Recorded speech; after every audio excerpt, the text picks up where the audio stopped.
This project is all about turning these apple branches into these 4 beautiful stacking bowls. Grandpa Dennis is turning. I'm alright, 'cause I'm okay. Doesn't matter if my beard is gray. Just listen, I have something to say. Grandpa Dennis is turning. I'm alright, 'cause I'm okay. And this old goat has something to say. So just keep learning from Grandpa Dennis's turning. So, I've got something to say. Hello, my name is Dennis Pervinsky, and welcome to Grandpa Dennis's wood turning studio. This is my first video on wood turning with a twist. I have 2 goals in mind. One is to show you how I turned a bunch of sticks into 4 beautiful bowls. The second is the twist. Let me explain. Last December, I turned 72 and suddenly realized I was old. Rather than deny it and try to avoid it, I decided to embrace it and thrive in this stage of life. I know nothing about music, and yet I wrote, produced, and sang the introductory song to this video. I am not a very techie guy, and yet I have learned to film, edit, and post videos. That process has pushed my comfort zone tremendously, but it has also energized me more than any other project in the last 10 years. All too often, elders are ignored and dismissed as having little or no value. I won't let that happen to me. And here's where my second goal comes in. It's the twist part of wood turning with a twist. In each video, I'll have something to say, and I'll interject it into my wood turning videos to give people some of my experience and knowledge. Now let's see how I made these 4 beautiful bowls. This is the largest pail that fits in my pressure pot. So I'm going to cut these into pieces and put them all the way around. I've put all the pieces into the pail and tries to squeeze as many of the small branches as I could inside. Now I'm ready for mixing the resin and pouring it in. It's now out of the pressure pot. When I first poured the resin, I had it approximately 1/2 inch above the top of the sticks. When I put it into the vacuum chamber, it went down to about 1/2 inch under the surface. And now, after the pressure pot for 4 days, it's down 1 3/4 inches from the surface. The resin from the bottom to the top here is 6.5 inches, and the diameter is 10.5. This was so difficult to turn. The wood was so dry and hard with the resin, it was really tough.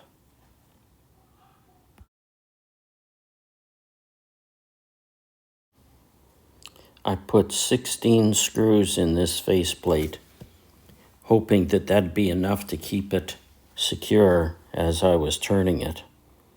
Unfortunately, some disaster hit and it came loose. I then went back and put in 16 longer screws, and that held it.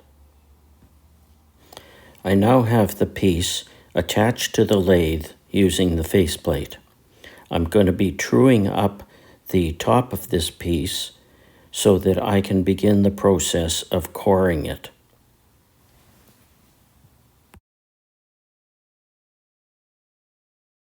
I'm using a carbide tool to true up the edge of this piece and prepare for the coring, which is the next step.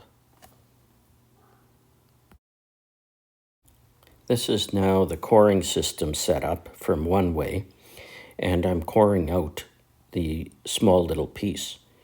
That piece of resin that I'm putting in the center actually came off the surface.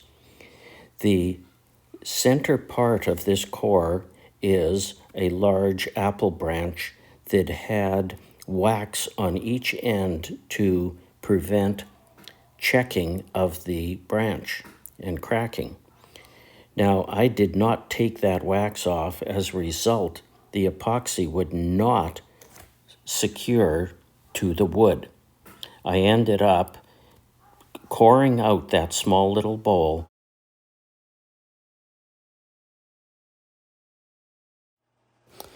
Here I'm going to grind off that wax that prevented the resin from sticking. The resin is that black disc that's in the center of the picture. It took a little bit of sanding, but I managed to do that. And after the sanding, I glued with epoxy glue the resin back onto the top of that small bowl blank. The second coring in the series became quite a disaster as it broke in half and the bottom of it stayed attached to the original blank. You'll see later how that got resolved. This is the second coring of the bowl you see up here. This is on my lathe. And this coring, when I took it out of the blank, it split in here and all the way down and on this side as well, and it broke into two pieces. The bottom, I put in some more of the same crabapple and apple pieces to fill the bottom up. I put that back into a mold, poured more of the resin in it. I now have the piece between centers, and I'm truing up the bottom in preparation for a faceplate so that I can finish the turning. With a flattened bottom, I can now put a glue block on the bottom and attach my faceplate. I have to take off that little nub to make the waste block fit snugly onto the bottom. I am now using the carbide tool to clean out the inside and to get it as smooth as I possibly can prior to sanding. You'll notice the video is sped up a little bit through this section. The outside of the bowl had some voids that I had to fill with colored epoxy. You'll notice that there is a wobble in the rim of the bowl, which I smoothed out a bit, but it just adds more character to the bowl when it's complete.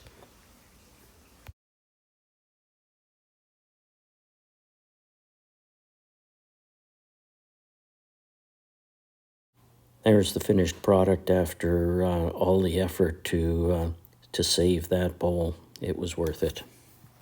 I want to show you how all four bowls stack inside each other.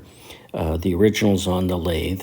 The third bowl is in my hand, and I'm actually holding it by the bottom of the second bowl. That's the part that got pulled out, and as you see, I've replaced it with small branches.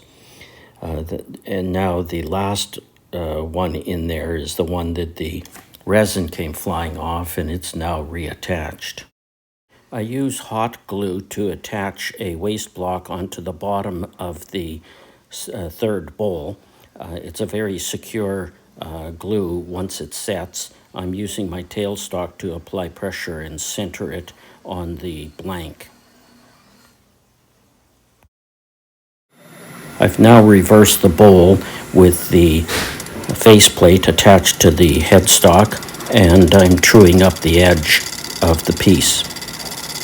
Unfortunately, in the background, you can hear the radio was on in my studio, but I wanted you to hear the sound of the lathe and the turning. The tool I'm using is a carbide-tipped tool, which is pretty much necessary when doing turning with a lot of resin in it.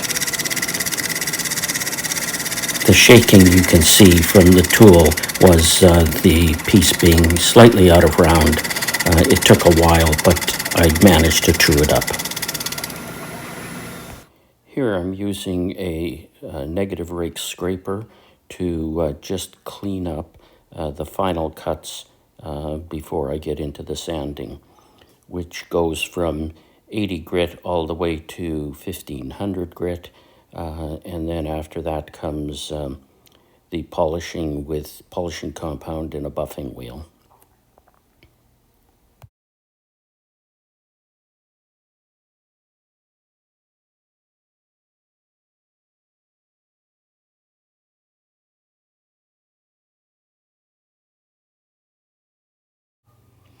Turning the inside was more difficult than I imagined.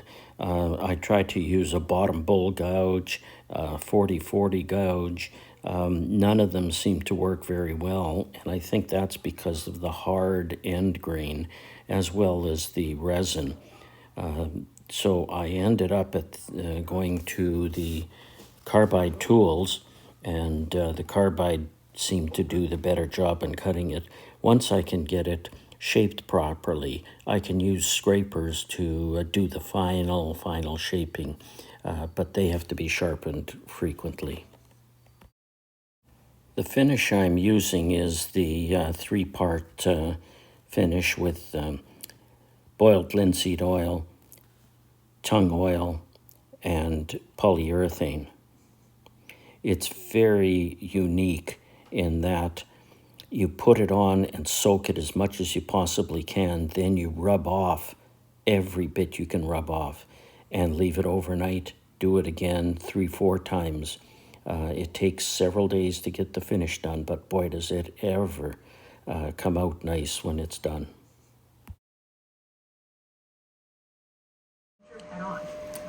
Sorry about the background noise, but if you listen carefully, you can hear the saw clicking as it hits the screws that are through the faceplate.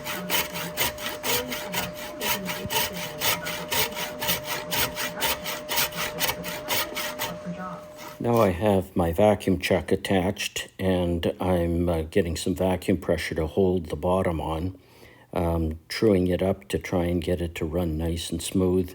Then I'll bring up my tailstock for added support as I true up the bottom of the bowl. Here I'm using mainly the gouges because there's more wood on the bottom and less resin, but even then I have to sharpen that quite frequently. I wanted to put a slight curve into the bottom before I finished off the actual foot of the bowl, and I've got it more or less roughed out. The tailstock is there for added support because I am taking off a fair amount of material. But once I get down to the final cuts, I can take the tailstock away, and the vacuum chuck will hold the piece on fairly well. You have to be careful you don't take too much off and you have nice light passes. You don't want that vacuum to break loose because the bowl will go toppling either at you or on the ground. So you want to be very careful here. Once that nub is out of the way, I do the final finishing cuts to give a smoother surface. I always make the foots of the bowl to be concave so that the bowl, when it's on a table, sits on the outer rim of the foot and not on the entire foot. That way you get a nice, secure sit on the tabletop.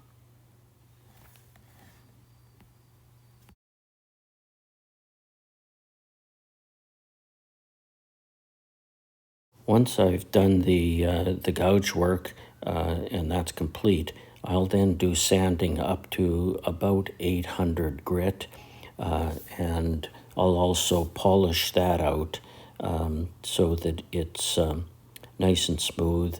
Then the finish needs to be applied at that point.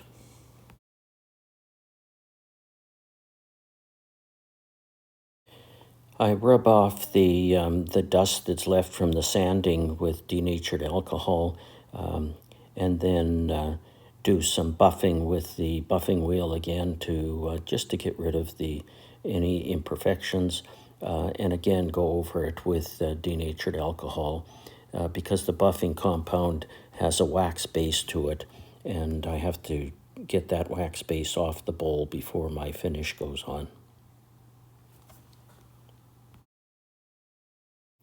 Now for the finish, to get the bottom to look as good as the rest of the bowl, and as I've got it on the lathe already, I put another coat on the entire piece. It's always much better to have the bowl spinning as I'm putting on the finish and wiping it off. I think it's the friction between the cloth and the bowl that adds a little bit of heat to the finish, and it makes it set and harden up better. So here I've reversed the bowl on the vacuum chuck, and that allows me to put some more pressure on as it's spinning. I do the inside and the outside, and you can see how the finish just brings out the character in the bowl rather nicely. This is the main bowl, the largest one out of the set. I didn't video all of the process. It's the same as the one just previous to this. But the finish, again, it's nice to see it pop out. It looks very, very nice when it's wet, and it takes about 3 or 4 coats to get that look. This project certainly had its challenges. The first one was the delamination of the resin from the small bowl. That got repaired, and there's the result. The second one was the design opportunity that resulted when the second bowl blew apart, and this is the result of that. The third problem came when I didn't use long enough screws to attach the faceplate. They created problems when I tried to take it off. Now, I got something to say. I don't measure myself by the number of mistakes or project failures. I do measure myself by how I turn those mistakes and failures around. Never give up on a project. The results are often better than the original. If you enjoyed this video, please subscribe to my channel. Share it with your family and friends. Click on the like button and/or leave a comment. If enough people view my channel, I can get more resources to continue making them. That's it for this particular project. Please join me again for the next one. Hope to see you soon. Bye. Grandpa Dennis is turning. I'm all right, 'cause I'm old.